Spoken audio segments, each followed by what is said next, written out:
Barcha maqtovlarimiz Alloh Rabbimizga, hamd va sanalarimiz Alloh Rabbimiz bizga ushbu Ramazon oylarında roza tutuvlarimizni, bugungi kunda ushbu juma namozlarimizda keluvlarimizni nasib etdi. Albatta, Ramazon oyunda da, boshqa oylarda da bizning bek ahamiyatli, bek muhim so'zlarimiz bor hamda ular bir-birisi bilan har vaqt beylanib turadi, shirnalib turadir.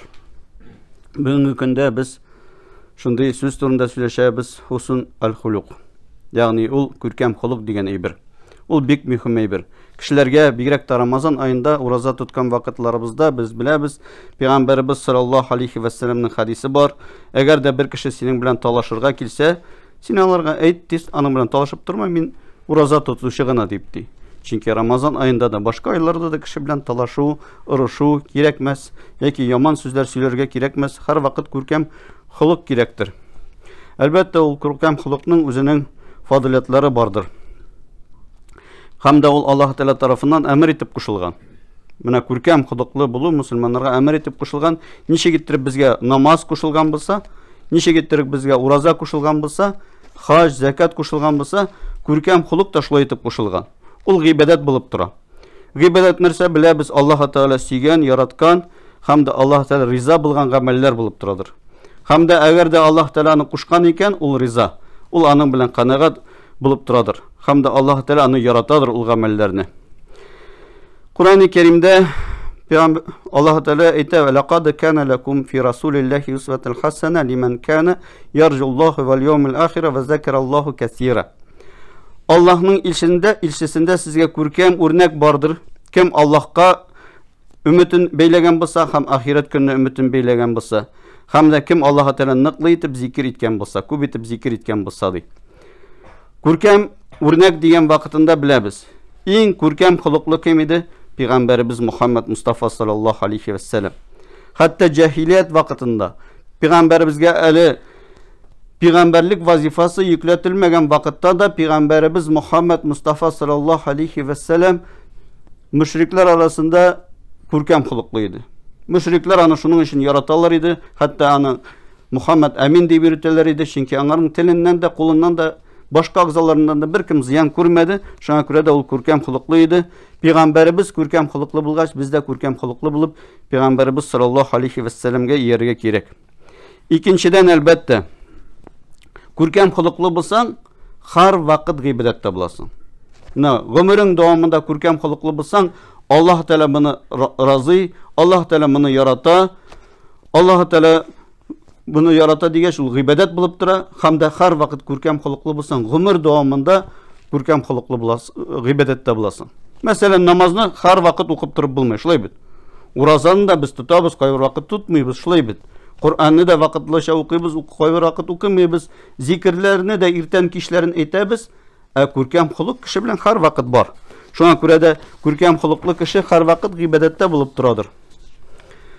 Çünkü bu g'iybat bulgaç onlara ko'p dalillerimiz var. Kur'an, Peygamberimiz Muhammed Mustafa sallallahu aleyhi ve sellem'nin hadislerinde. Elbette ul Allah Teala yakın bulu, hem de gayrı vakitinde şu көркем xuluqlarımız bizge fayda getirsin için. Hem de alar bizge şu savap getirsin için elbette dürüst niyet bulurga tiyişli. Niyetimiz dürüst bulsa bunu Allah Teala rizalığı için deyip. Kayır vakitte kişiler көркем xuluqlı bula, birey yakşırak, bayırak kişini bulsa, anardan bir nesike ümit etse, anın aldına kavir jeyip koya indi. Indi birey fakir, miskin kişini görse nerse ki, nerse keşe yürüsün bunda, Mına bütün нәрсе ki, onu tirge bibere. Anlay tugul, көркем xuluqlı bulgaç biz boyga karamastan, fakirge karamastan, gadi kişiye karamastan, dereceli kişiye karamastan, har vaqt көркем xuluqlı bulurga tiyişli biz. Üçüncüden elbette, eğer de sen көркем xuluqlı bulsan, senin yakınların da, balaların da, tuğanların da seni yarata, süye. Gadi kişi de seni süye, көркем xuluqlı kişini bütün süye yarata. Elbette talaşıp ızgışıp bargan kişiden korkalar, anın kırına barıga korkalar, şulay bir söyleşirge korkalar, kırına oturga korkalar, bu tağı bir neseke etse deyip. Şuna göre de көркем xuluqlı kişini elbette yarattalar. Şuna göre de kişi көркем xuluqlı bulsa, hatta şit kişi de senin bilen dost bulup gitti. Bir de görmegen, bir de аңламаган кеше синең дусың булып китә, чөнки Аллаһ Тәала карагыз, Кур'ан-ы Кәримдә әйтә: "Ва ла таставил хасанати ва ла сайят, идфа биллати хиял ахсану, фа изаллази бейнака ва бейнаху адаватун кааннаха валиюл хамим." Яхшылык белән яманлык бер тигез түгел. Яманлыкны яхшылык белән үтәрди. Әгәр дә син шулай эшләсәң, душманың да синең сиңа караганда туганнарыңнан яраткан кешеләреңдә якын була ди. Кайбер вакытында күркәм холыклы кешеләрнең душманнары да ерак булып китә. Ягъни яманлыкны яхшылык белән үтәр дигән сүз менә шушы күркәм холыклы булу. Күркәм холыклы булу. Әлбәттә, бу күркәм холыклы булу өчен үзеңнең дә зур әдәбең, зур әхлагың, зур холыкың булырга тиешле. Аны күп кеше җиткерә алмый. Саран кеше, күркәм холык булмаган кеше, ул әлбәттә яманлыкка яхшылык белән җавап бирә алмый. Карагыз. Монда яхшылыкка яхшылык белән җавап бирергә җиңел. Мия бу яхшылык эшләде, мин дә анарга яхшылык эшләйм. Ә менә кеше сине яманлык эшләгәндә, син анарга яхшылык эшләп кара. Ул һәрбер кешегә әлбәттә кулыннан килмидер. Әлбәттә, моны һәр вакытта эшләй башласаң, ул вакытында яман душманнарың да синең дусың булып китә. Тагы да бер күркәм холыкның файдасы ул син кешеләрне дәгъват кылсаң, кешеләрне дингә чакырсаң, сиңа ярдәм итәдер. Ягъни, мәсәлән, күркәм холыклы кеше булса, аның кырына кешеләр килә, аның белән сөйләшә, аңардан килгән хәбәрне кабул итә. Бер кешене һәр вакыт сүгеп торсаң, сүгеп кенә, тиргәп кенә аны дәгъват кылсаң, ул вакытта сине нәрсәкә, ул кеше кайчан нәрсәкә, бу һәр вакыт мине сүгә, талаша, моның белән ничек инде мин дуслашам ди, ничек моның артыннан динне ярып китәм ди. Шуңа күрә дә әлбәттә без бер-беребезне дингә чакырган вакытларыбызда да әлбәттә яхшы күркәм холык белән чакырга тиешлебез. Ничек иттереп менә давачы бар, врач бар. Ул үзенең ширле пациенты белән или ширле кеше белән ничек нитә аралаша? Йомшак кына, матур гына, анарга зыян китермәскә тырыша. Шулай иттереп дингә чакыручы кешедә, дингә чакырыла торган кеше белән шулай иттереп, матур иттереп, күркәм иттереп сөйләргә тиешле. Чөнки хактан кешене кире кайтарсаң, ул вакытында кирилеккә китә. Кайбер вакытына күрәсез, адашкан кешеләрнең артыннан да кешеләр ярып йөри. Менә адашкан, бидгатта булган кешеләр артыннан да кеше ярып йөри. Ни өчен?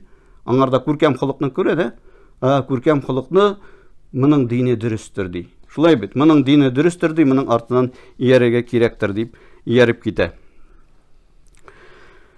Әлбәттә, күркәм холыклы булсаң, ул вакытта кешеләргә һәр вакыт изгелек кыласың.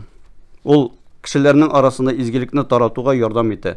Изге гамәлләр кылырга ярдәм итә. Шуңа күрә дә мәсәлән, һәрбер кешегә садака биреп бетеп булмый. Менә бер мохтаҗга бирсәң, икенчесенә биргә уйласаң, кисәңдә акча булырга мөмкин түгел. Шулай бит. Күркәм холыкны бөтенесенә таратып була. Менә матур иттереп елмаеп каршы алырга, яхшысында, яманда каршы алып була. Моны бөтенесенә биреп була, елмайсаң. Шуңа күрә дә Пәйгамбәрбез Мухаммад Мустафа саллаллаһу алейхи ва саллям әйтте. Пәйгамбәрбез саллаллаһу алейхи ва саллям әйтте. Бөтен кешене мал белән канәгатьләндереп булмас. Әмма бөтен кешене күркәм холык белән канәгатьләндереп була. Менә кешене мал белән тарата башласаң, үзеңә дә калмаска мөмкин, әмма күркәм холыкны барчасына да биреп була. Ул бетмей бер кашанда. Күркәм холыкың булса, бер кашанда бетмейдер.